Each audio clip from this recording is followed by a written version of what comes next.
Voilà, donc pour parler d'éducation thérapeutique, ont pris place à mes côtés Jacques Machin, que vous avez d'ailleurs vu dans ses ateliers.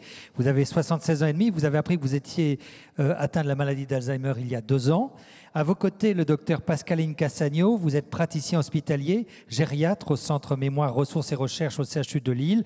Et puis Denise Strubel, vous êtes médecin neurogériatre, vice-présidente de France Alzheimer Gare, et vous avez co-animé plusieurs programmes Vivre avec la maladie de type éducation thérapeutique du patient. Alors justement, Jacques Machin, on vient de le voir, vous avez participé à des ateliers Vivre avec la maladie organisés par France Alzheimer. Qu'est-ce que ça vous apporte, ce type d'échange? On a vu, c'est très gai, c'est très convivial. Ah, il faut mettre le micro pour qu'on vous entende mieux. Vous m'entendrez mieux. Allez. Bon, je voulais vous dire aussi, d'abord, que c'est bien la première fois de ma vie que je monte sur une scène. Oui, il y a un début pour tout. Hein. Voilà. Le vedettariat commence à 60... combien j'ai dit? 76 et demi. 76 et demi. Ouais. Et bon, je suis allé souvent dans les salles, très souvent même. C'est plus impressionnant de ce côté. C'est beaucoup plus impressionnant. J'entendais qu'on parlait toujours du trac des personnes qui étaient sur la scène. Maintenant, je comprends pourquoi. Voilà. Donc, je vais faire le mieux possible, mais ça va bien se passer. Possible. Alors, voilà. Qu'est-ce que ça vous apporte, ces ateliers?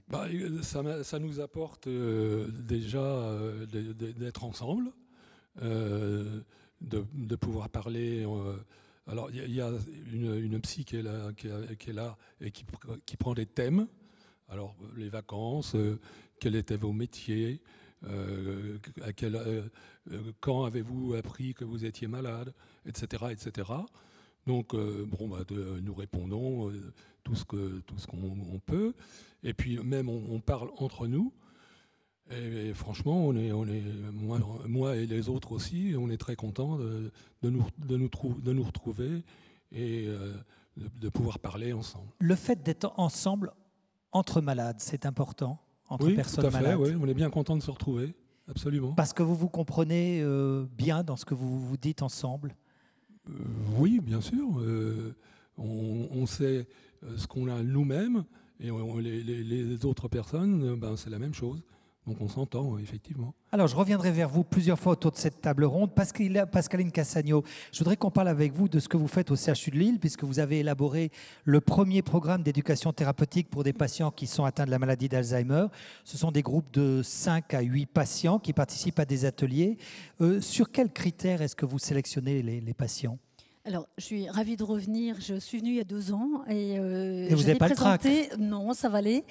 Voilà, vous m'aviez invité. Merci à Judith de me réinviter. J'avais présenté il y a 2 ans l'initiation de ce programme qui est maintenu, effectivement, depuis 2 ans maintenant.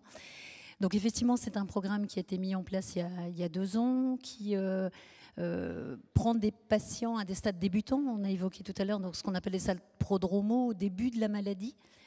Qui permet aux patients d'avoir encore des ressources et des capacités et qui permet effectivement de les aider dans leur quotidien. Alors justement, quel est l'objectif de ce programme? Alors l'objectif, c'est vraiment de reprendre les ressources et les réserves des patients.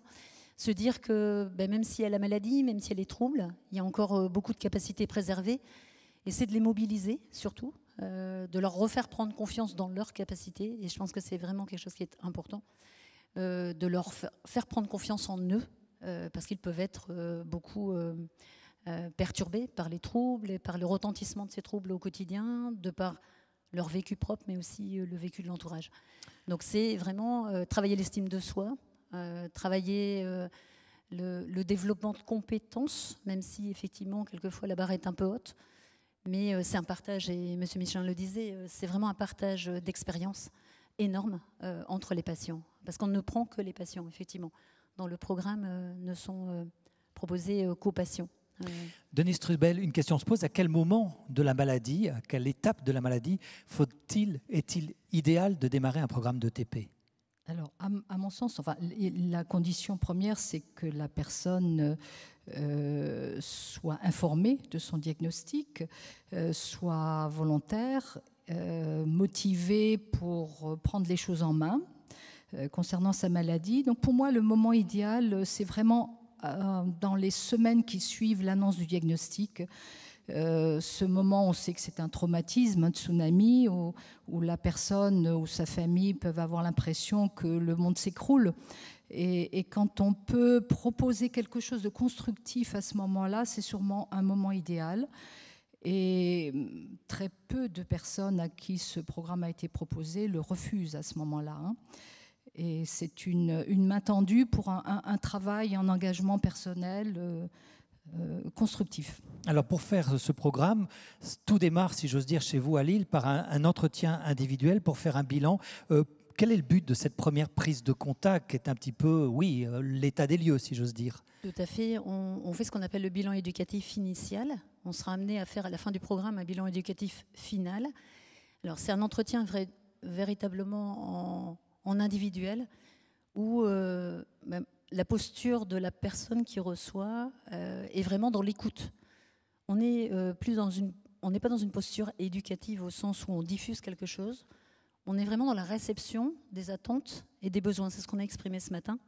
Vraiment, l'attente et les besoins du patient sont exprimés dans tous les champs de sa vie quotidienne.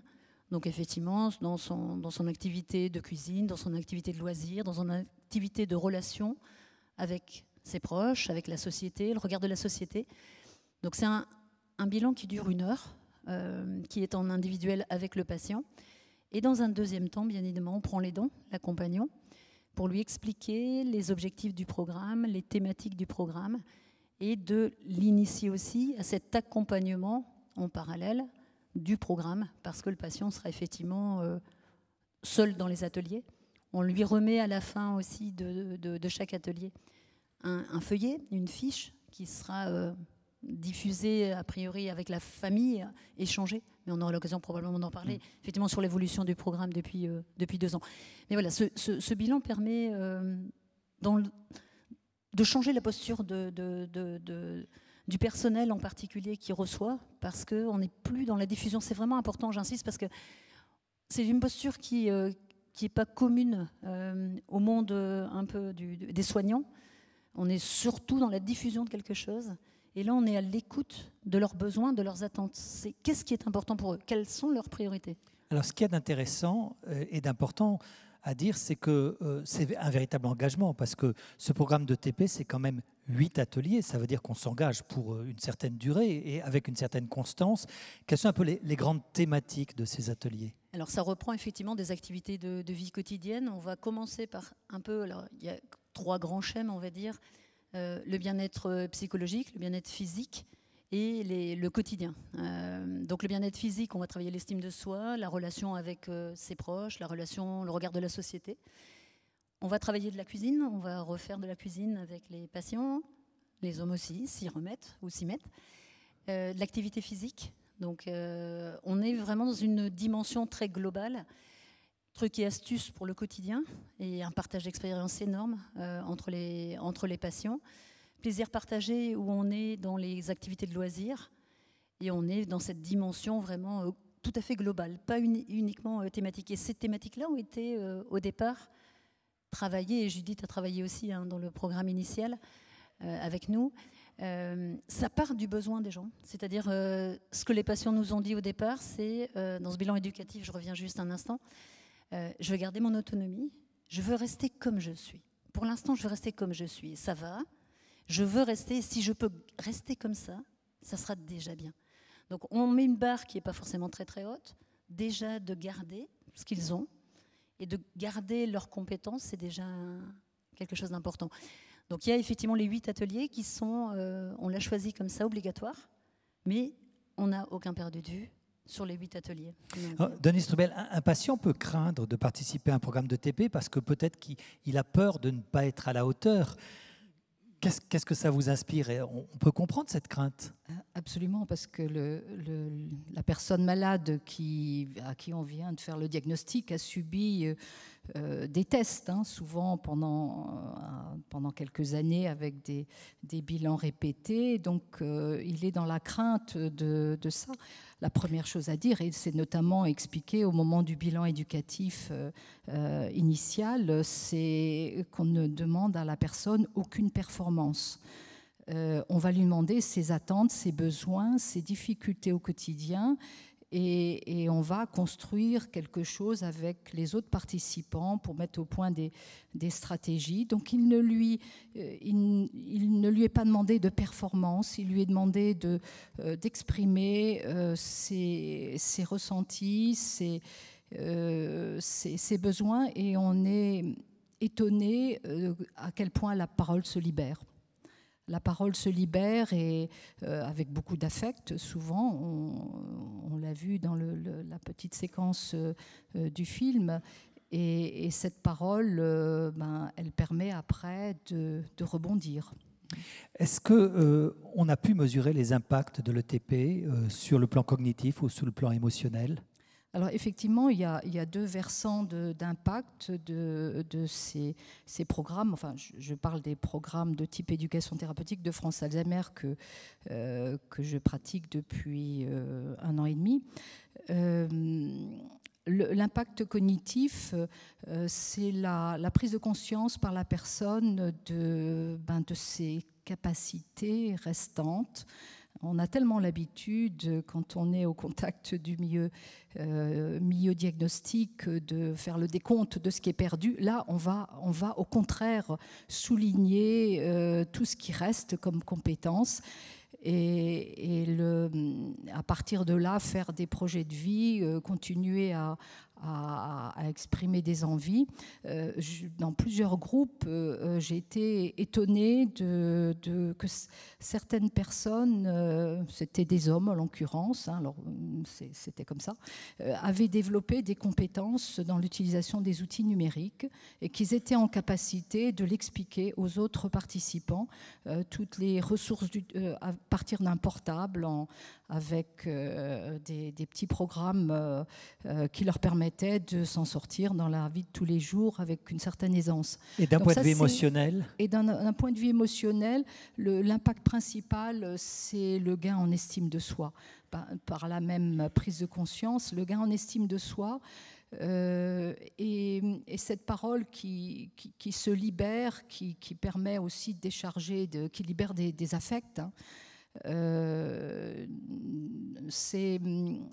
C'est très perceptible, ce gain sur le niveau émotionnel.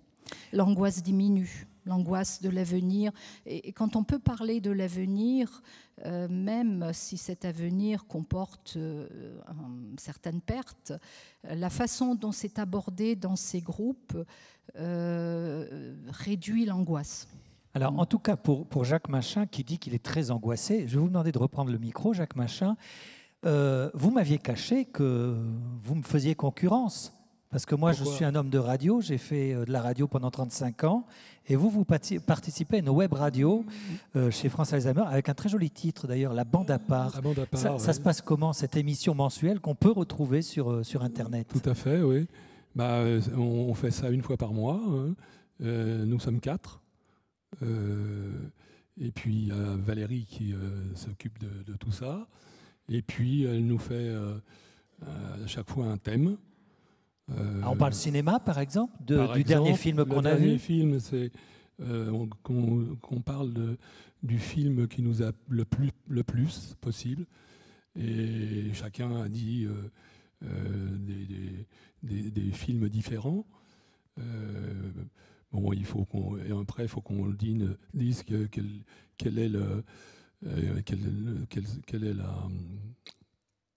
l'histoire du film. L'histoire, merci, ouais. Les acteurs, etc., etc. Vous parlez musique aussi ? Alors, d'abord, on commence par... D'abord, lorsqu'on arrive, elle nous demande comment allez-vous. Voilà. Ouais. Donc, on lui dit ce qui se passe. Ça va bien. Voilà. Et ensuite, effectivement, elle nous a demandé avant quelle était la musique que vous aimez. Alors, à chaque fois, c'est pas la même, évidemment. Alors vous, c'est quoi ? Si c'est pas indiscret. Classique, moi, moderne, le jazz. Classique, ouais, c'est le classique. Ouais. Plutôt Haydn, plutôt Handel, plutôt Mozart, plutôt Beethoven, plutôt Haydn. Plutôt Mozart, Rossini. Petite musique de nuit et Le Barbier de Séville, alors. Ouais. Donc, je suis le seul à avoir la musique classique. Bon. Mais bon, tout le monde a... Ça permet aux autres de découvrir comme Absolument. ça. Et puis on parle de ce qu'on fait au quotidien aussi. Oui, aussi, bien sûr, oui. Hein, donc,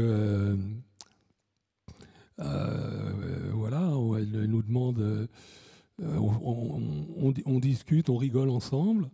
Et c'est important. Et c'est important. Oui. Vous faites aussi partie d'un groupe, quand vous n'êtes pas à la radio, vous faites autre chose. Vous faites partie d'un groupe de patients à l'initiative de France Alzheimer 92. Et là, vous avez quand même pas mal d'activités.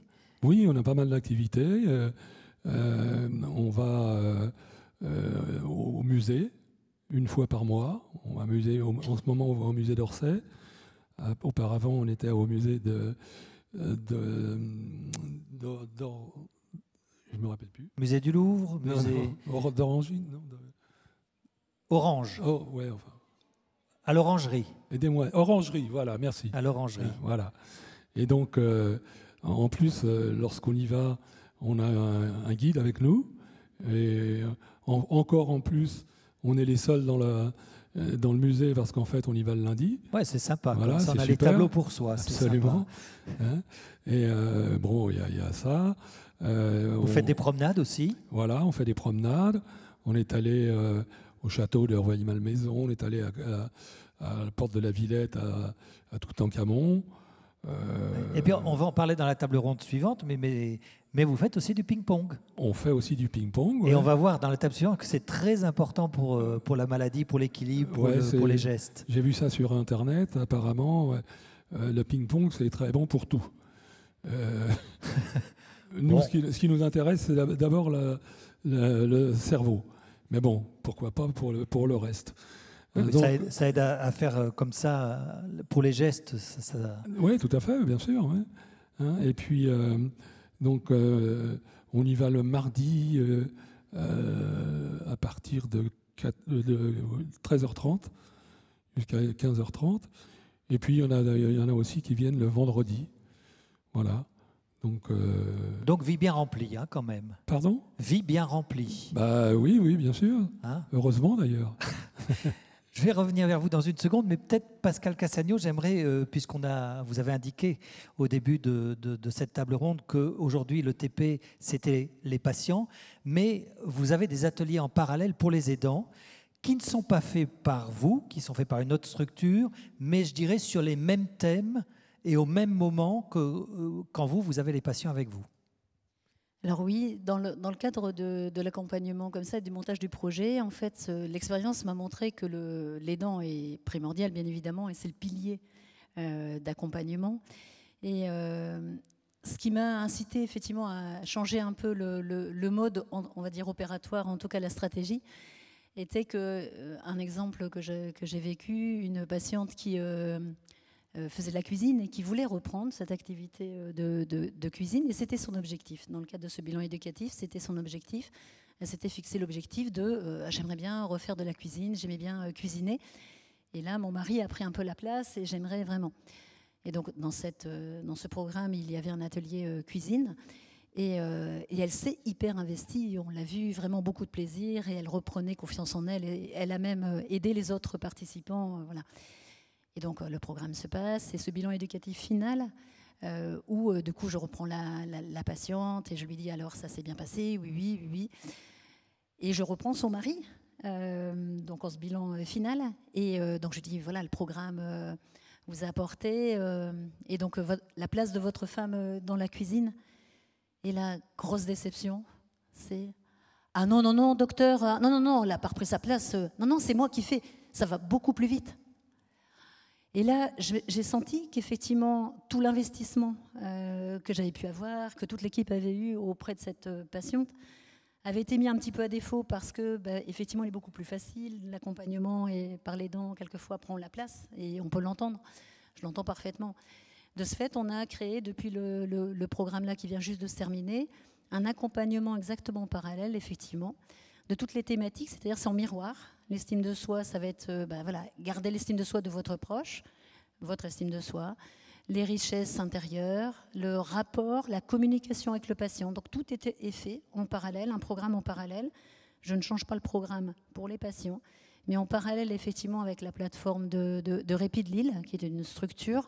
Également, France Alzheimer, par le biais de d'Anne Collot, qui est ici présente et qui voilà, a participé aussi à l'accompagnement de ce groupe aidant, c'est-à-dire, alors ça peut être de ce fait le mari, l'épouse ou l'enfant, parce que là, dans le groupe que j'avais une patiente qui avait 52 ans, et donc son fils qui avait 20 ans, et qui a participé au groupe aidant en parallèle. Donc les 8 ateliers aussi. Mais pourquoi mettre les 2 ateliers en parallèle? Pourquoi ne pas mettre ensemble dans la même salle patient et aidant? Alors, dans le montage du projet, c'était volontaire, effectivement, de mettre le patient, parce que, voilà, dans le montage de ce programme, en tout cas, je veux remettre le patient au centre de sa prise en charge, mais vraiment, au centre de ses décisions, au centre de sa gestion de sa maladie, et pour, effectivement, voilà, être en consultation mémoire et voir, effectivement, la dyade patient-aidant. Un exemple que je donne souvent, c'est que dans mon cabinet, quand je reçois en consultation, j'ai 2 chaises, une qui est en face de moi et une qui est à côté de moi.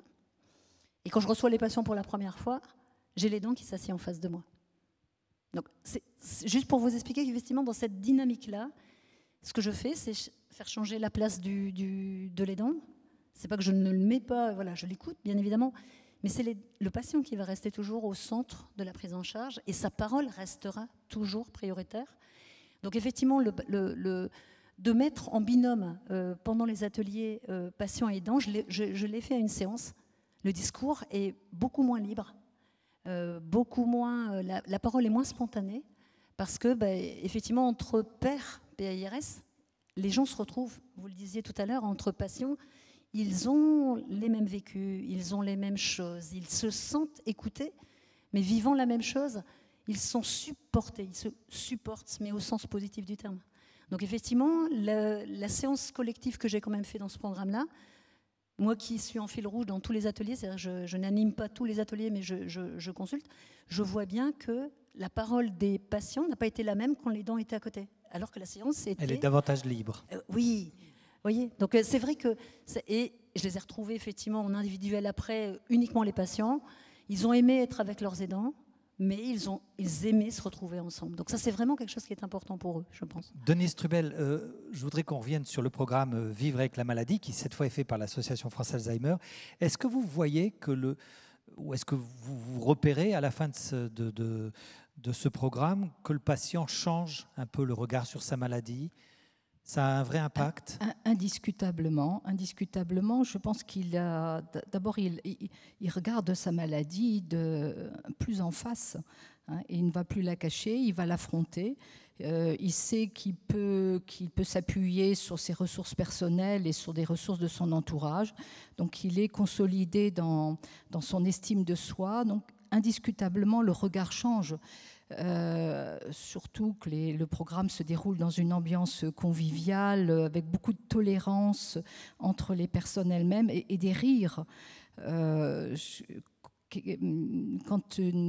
on arrive à rire de sa maladie, c'est la meilleure façon de l'apprivoiser. Oui. Donc indiscutablement, ça change. Et on a vu qu'effectivement, Jacques, dans le petit film, on a vu que ça rigolait bien autour de la table. Oui, tout à fait, oui, bien sûr.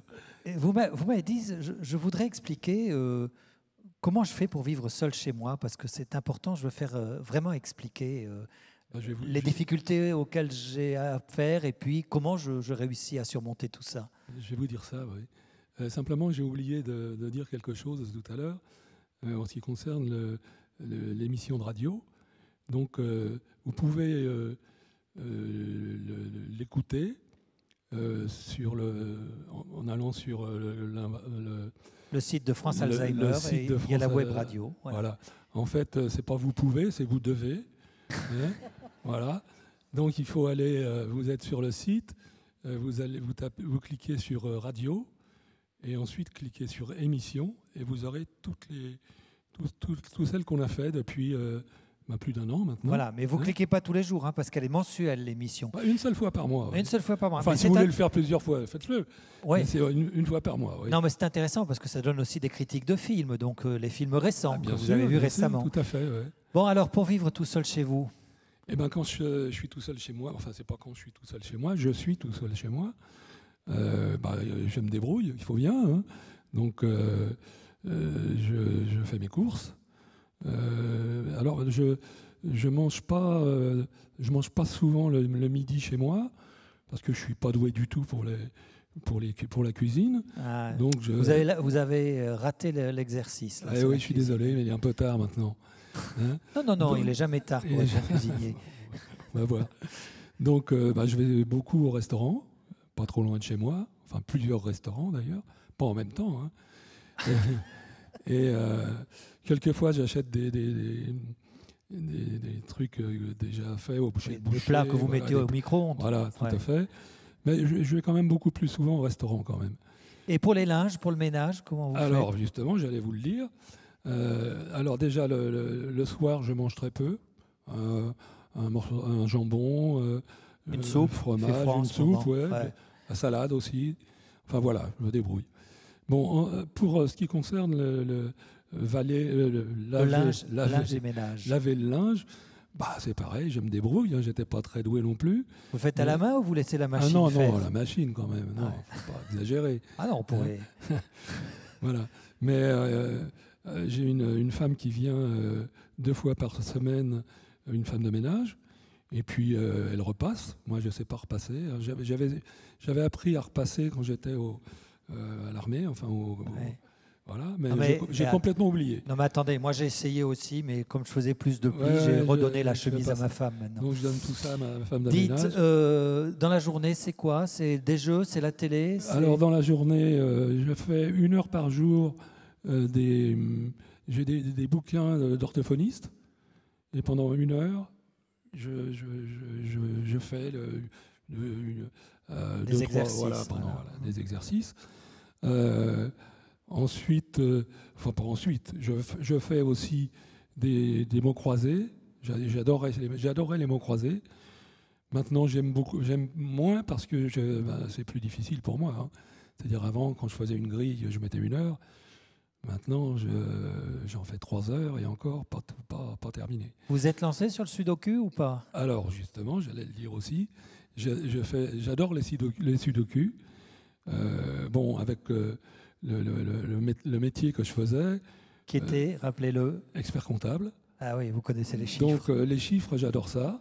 Et le sudoku, j'aime beaucoup. Donc ça fait déjà pas mal de choses pour la journée. Pas que le sudoku, hein, tout ce que je vous ai dit. Et puis après, je regarde un peu la télévision. Je regarde sur Internet, etc. Voilà, mais vous pouvez vous remettre à la cuisine. Hein. Pas me remettre, me mettre. Ah vous mettre. Comme ça, tout est à apprendre. Absolument, ouais. Vous ne serez pas déçus. Je vais le faire, je vais essayer.